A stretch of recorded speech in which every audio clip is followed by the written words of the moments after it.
Hey, how you doing today? No, how are you doing today? Well, just got done doing about a 5-miler, taking a break in the back swamp urban area, and just want to let you know that today I had a colonoscopy. Yes, I did.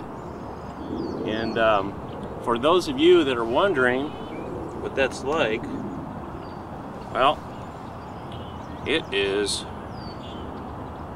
really nothing but a thing.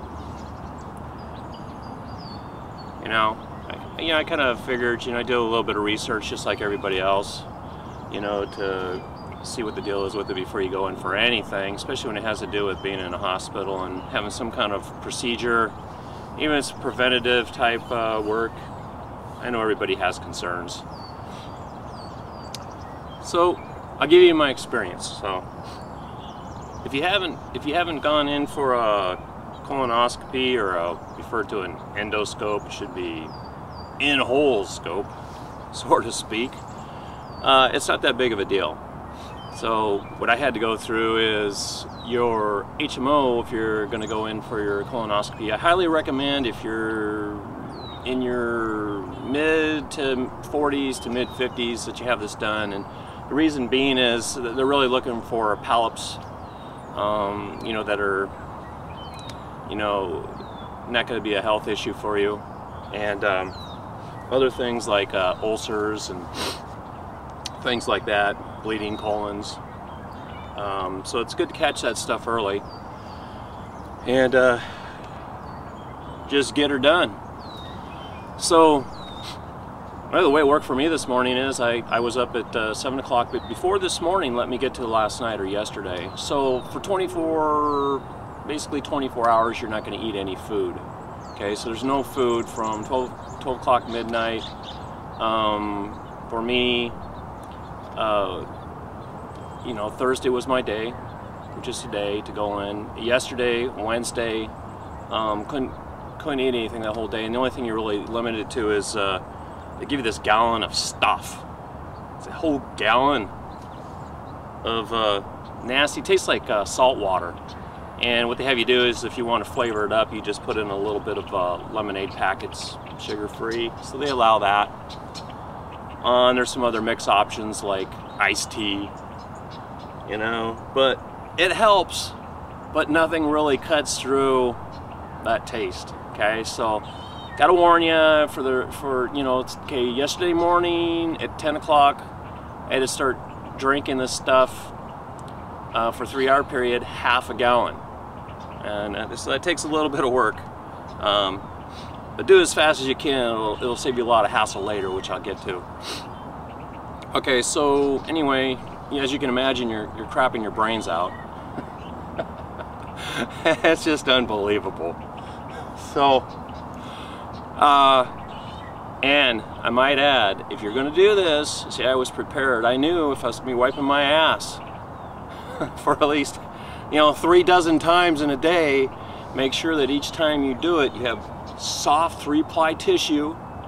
Okay, get some lotion, some good skin hand lotion, and after each wiping use that, because I'm telling you, that's gonna save your bunghole. And hey, there's no modesty here, you got to talk about this somehow in a way that you can relate to. Okay, so anyway, okay, so you do that for 3 hours, and then you get about a 2-hour break.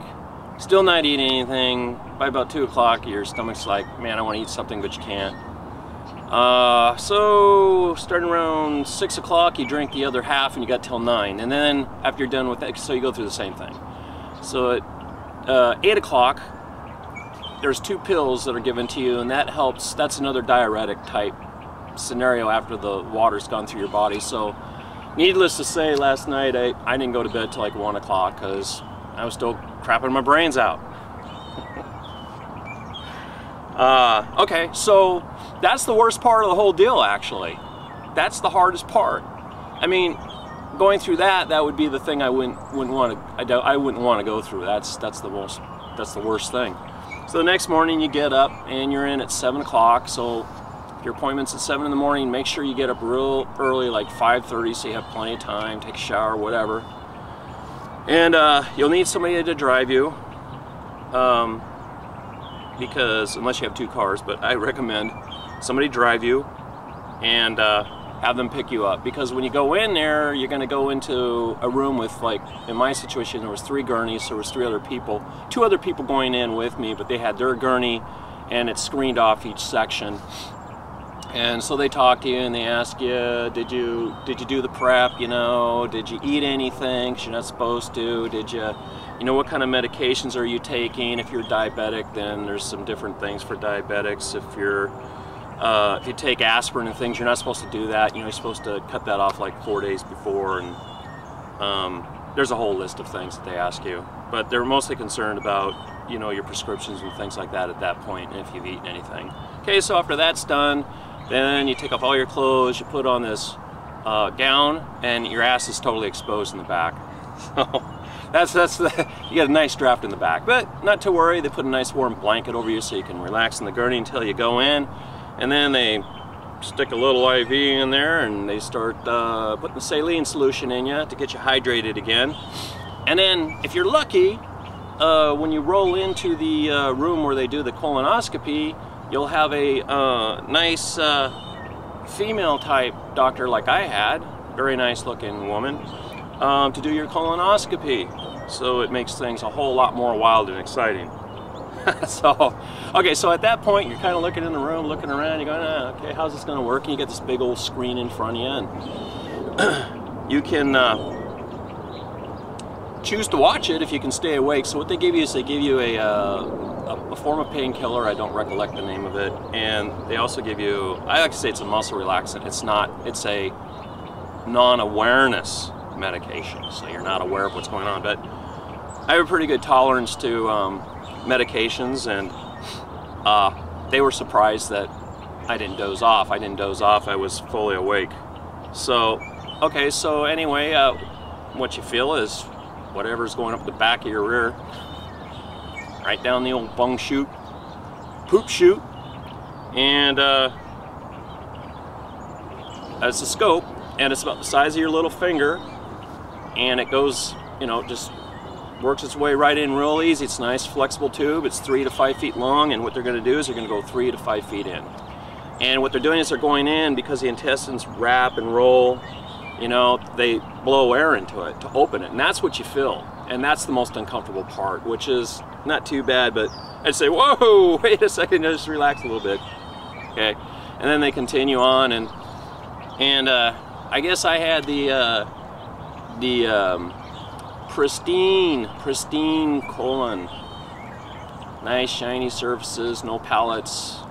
I feel good about that. So I just want to let you know, if you've ever thought about that and you're thinking, I don't want to do it because I don't need to do it, I highly recommend you do it, because there were people in there that had you know, benign and malignant polyps, and they have to have them cut out, and they can cut them out right there if they're benign, and it's just done with, and then you just do a follow-up sometime after that, maybe a year or 2 down the road. So it's really not a big deal, and it's probably one of the most important for male and female preventative health for ill health and disease that you could possibly do. That prostate check, breast cancer, breast checks for women, things like that. You know, I'm making a little light of it right now, you know, because it's just kind of a fun thing to do, and I'm out on a walk, and I'm feeling pretty good that, yeah, I got through it. It wasn't a big deal. It was nothing but a thing, okay? So anyway, I thought I'd bring that to you. I didn't really want to write an article about it. It's pretty basic stuff. Your colon, your intestines are very important for absorption, nutrient absorption, and without good colon health, you know, you're going to have problems absorbing the minerals and vitamins that you need, especially from even if you're taking superfood quality foods, organic foods, and you're getting the best foods possible, your colon's crap, literally crapped out inside, well, your health isn't going to be that great, and it's going to create other problems, and you're never going to put it together with your colon. So I highly recommend that you do this around mid-40s, mid-50s, okay? So I'm going to sign out now because I can see I'm almost out of time, and I'm going to let you get going. I'm going to get on with my walk. I'll probably shoot one more video, do something different. But have a great day. Good health to you and your family. Visit mirrorathlete.com, mirrorathlete.com. Later.